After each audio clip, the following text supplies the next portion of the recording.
ನಮಸ್ತೆ ವೀಕ್ಷಕರೇ, ಎಲ್ಲರಿಗೂ ಸುಸ್ವಾಗತ ನವನೀತಾ ಇನ್ಸ್ಪಿರೇಷನ್ ಚಾನಲ್ಗೆ. ಯಾರೆಲ್ಲ ನನ್ನ ಚಾನಲ್ನ ಮೊದಲ ಬಾರಿಗೆ ವೀಕ್ಷಿಸುತ್ತಾ ಇದ್ದೀರೋ ಅವರೆಲ್ಲ ಸಬ್ಸ್ಕ್ರೈಬ್ ಮಾಡಿ ಮತ್ತು ಬೆಲ್ ಐಕಾನನ್ನು ಕ್ಲಿಕ್ ಮಾಡಿ. ಬನ್ನಿ ಇವತ್ತಿನ ವಿಡಿಯೋ ಬಗ್ಗೆ ತಿಳಿಯೋಣ. ಮತ್ತು ಮಂಗಳನ ಸಂಯೋಗ ಎಂದು ತಿಳಿಯೋಣ ಮತ್ತು ಅಂಗಾರಕವೆಂದರೆ ಯಾರಿಗೆ ಯೋಗ ಎಂದು ಈ ವಿಡಿಯೋದಲ್ಲಿ ಪೂರ್ಣ ಮಾಹಿತಿಯನ್ನು ತಿಳಿಸುತ್ತೇನೆ. ಯಾವ ರಾಶಿಯವರಿಗೆ ಈ ಅಂಗಾರಕ ಯೋಗದಿಂದ ಲಾಭದ ಸುರಿಮಳೆ ಇರುತ್ತದೆ ಎಂದು ಈ ವಿಡಿಯೋದಲ್ಲಿ ಸಂಪೂರ್ಣವಾಗಿ ತಿಳಿಸುತ್ತೇನೆ. ರಾಹು ಮತ್ತು ಮಂಗಳನ ಸಂಯೋಗವು ಅಂಗಾರಕ ಯೋಗವನ್ನು ಸೃಷ್ಟಿಸುತ್ತಿದೆ. ಏಪ್ರಿಲ್ 23ರಂದು ಗುರುವಿನ ಮೀನ ರಾಶಿಗೆ ಗ್ರಹಗಳ ದಳಪತಿ ಮಂಗಳನು ಪ್ರವೇಶಿಸಿದ್ದಾನೆ.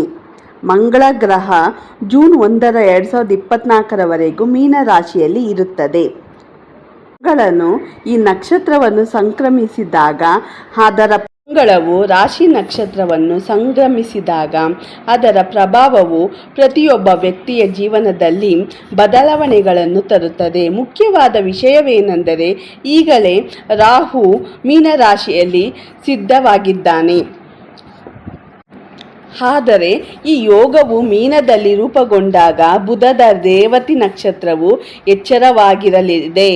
ಈ ನಕ್ಷತ್ರದ ಶುಭ ಪ್ರಭಾವದಿಂದಾಗಿ ಈ ಅಶುಭ ಯೋಗವು ಕೆಲವು ರಾಶಿಗಳ ಚಕ್ರದ ಚಿಹ್ನೆಗಳ ಜಾತಕದಲ್ಲಿ ಪ್ರಗತಿ ಮತ್ತು ಲಾಭದ ಲಕ್ಷಣಗಳನ್ನು ಸಹ ತಂದಿದೆ. ಯೋಗವು ಯಾವ ರಾಶಿಗಳಿಗೆ ಶುಭ ಫಲಗಳನ್ನು ಪಡೆಯುತ್ತಾರೆ ಎಂದು ಇಲ್ಲಿ ವಿವರಿಸುತ್ತೇನೆ. ಮೊದಲನೆಯ ರಾಶಿ ಮಕರ ರಾಶಿ. ಮಕರ ರಾಶಿಯಲ್ಲಿ ಮಂಗಳವು 3ನೇ ಮನೆಯಲ್ಲಿ ಸಾಗುತ್ತಿದ್ದ ಅಂಗಾರಕ ಯೋಗದ ರಚನೆಯಲ್ಲಿ ನಮ್ಮಲ್ಲಿ ಆತ್ಮವಿಶ್ವಾಸ ಮತ್ತು ಧೈರ್ಯವನ್ನು ಹೆಚ್ಚಿಸುತ್ತದೆ. ಆದರೆ ಯಾರೊಬ್ಬರ ಪ್ರಭಾವದಿಂದ ಯಾವುದೇ ನಿರ್ಧಾರ ತೆಗೆದುಕೊಳ್ಳುವುದನ್ನು ತಪ್ಪಿಸಿ, ಇದರಿಂದ ನಿಮಗೆ ನಷ್ಟವಾಗುತ್ತದೆ. ಅಂಗಾರಕ ಯೋಗವು ನಿಮ್ಮ ದೇಹದಲ್ಲಿ ಅಪಾರ ಶಕ್ತಿಯನ್ನು ಉತ್ಪಾದಿಸುತ್ತದೆ. ಅಂತಹ ಪರಿಸ್ಥಿತಿಯಲ್ಲಿ ನೀವು ಅನೇಕ ಕ್ಷೇತ್ರಗಳಲ್ಲಿ ಯಶಸ್ಸನ್ನು ಸಾಧಿಸಬಹುದು.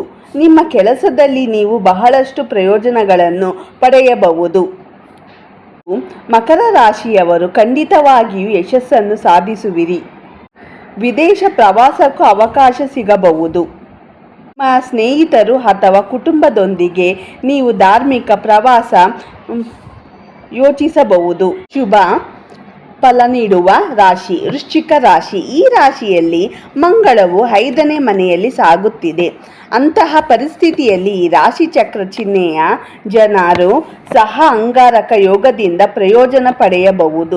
ವಿದೇಶಿ ಸಂಬಂಧಿತ ಕೆಲಸಕ್ಕೆ ಇದು ತುಂಬ ಒಳ್ಳೆಯದು ಎಂದು ಪರಿಗಣಿಸಲಾಗಿದೆ. ಇದಲ್ಲದೆ ಈ ಯೋಗವು ವಿದ್ಯಾರ್ಥಿಗಳಿಗೆ ತುಂಬ ಮಂಗಳಕರವೆಂದು ಪರಿಗಣಿಸಲಾಗಿದೆ. ವೃತ್ತಿಯ ದೃಷ್ಟಿಕೋನದಿಂದ ಅವರು ಬಹಳಷ್ಟು ಪ್ರಯೋಜನಗಳನ್ನು ಪಡೆಯುತ್ತಾರೆ. ಉನ್ನತ ಶಿಕ್ಷಣಕ್ಕಾಗಿ ವಿದೇಶಕ್ಕೆ ಹೋಗಬಹುದು. ವಿದೇಶದಲ್ಲಿರುವ ಬಹುರಾಷ್ಟ್ರೀಯ ಕಂಪನಿಯೊಂದರಲ್ಲಿ ಉದ್ಯೋಗವನ್ನು ಪಡೆಯಬಹುದು. ಮದುವೆಗೆ ಉತ್ತಮ ಸಂಬಂಧ ಬರಬಹುದು. 3ನೆಯ ರಾಶಿ ಕಟಕ ರಾಶಿ. ಕಟಕ ರಾಶಿ ಜನರು ಅಂಗಾರಕ ಯೋಗದಿಂದ ವಿಶೇಷ ಪ್ರಯೋಜನಗಳನ್ನು ಪಡೆಯಬಹುದು. ಈ ರಾಶಿ ಚಕ್ರದ ಜನರು 9ನೆಯ ಮನೆಯಲ್ಲಿ ಅಂಗಾರಕ ಯೋಗದ ರಚನೆಯಿಂದ ಪ್ರಯೋಜನ ಪಡೆಯಬಹುದು. ಇಂತಹ ಪರಿಸ್ಥಿತಿಯಲ್ಲೂ ಈ ರಾಶಿ ಚಕ್ರದ ಚಿಹ್ನೆಯ ಜನರು ಅತ್ಯುತ್ತರ ನಿರ್ಧಾರಗಳನ್ನು ತೆಗೆದುಕೊಳ್ಳುವುದು ತಪ್ಪಿಸಬೇಕು. ಇದು ನಿಮಗೆ ನಷ್ಟವನ್ನು ಉಂಟು ಮಾಡಬಹುದು. ಉನ್ನತ ಶಿಕ್ಷಣ ಪಡೆಯುವ ಆಸೆಯನ್ನು ಈಡೇರಿಸಿಕೊಳ್ಳಬಹುದು. ಧಾರ್ಮಿಕ ಚಟುವಟಿಕೆಯಲ್ಲಿ ಲಾಭ ಪಡೆಯಬಹುದು. ಕುಟುಂಬದೊಂದಿಗೆ ಉತ್ತಮ ಸಮಯವನ್ನು ಕಳೆಯಿರಿ.